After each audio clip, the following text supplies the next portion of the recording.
Let us put our for prayer. Father, Father, in the mighty name of Jesus. Amen. Let us, Father, we give thanks to you for the grace given to everyone of us who came here this morning, for the gift of life, counting us worthy to be among the living creation.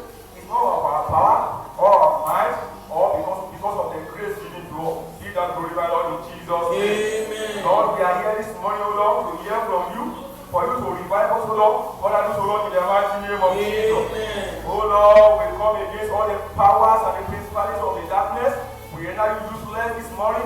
We render your power useless this morning, our midst. Be useless in the mighty name of Jesus. We put into bondage, O Lord. We put into bondage in the mighty name of Jesus. Every life that has been stagnant, everything that has been dried up, we pray all the dry bones shall live again in the mighty name of Jesus. And the dry bones shall live again in the mighty name of Jesus.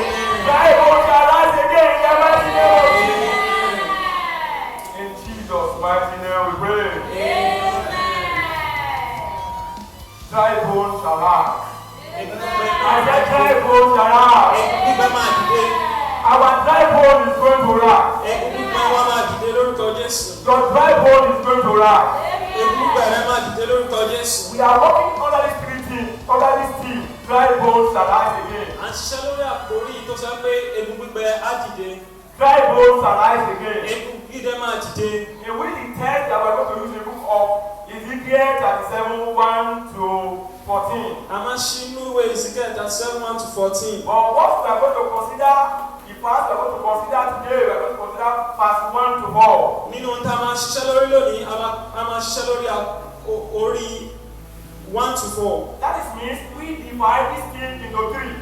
Nítorí ìyẹn túmọ̀ sí pé a máa pín eléyìí sí ipa mẹ́ta.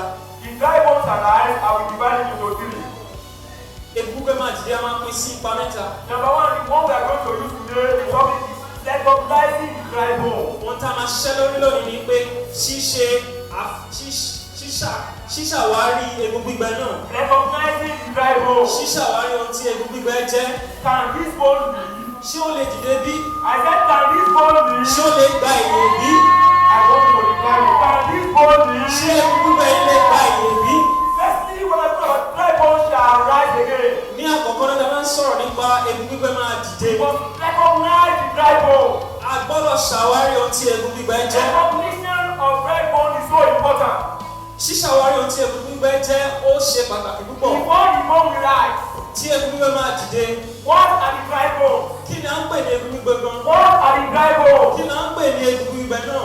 Before God can restore a situation, kí Ọlọ́run tó yí kó lọ we padà. must first recognize his true condition. A gbọ́dọ̀ ṣe ohun tí ṣàwárí ohun tí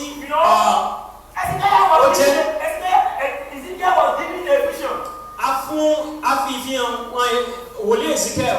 We took him to a valley full of dry bones. He said the bone is very dry. A gbé lọ adijì tó kún fún egun gbígbẹ. When they used to walk ferry,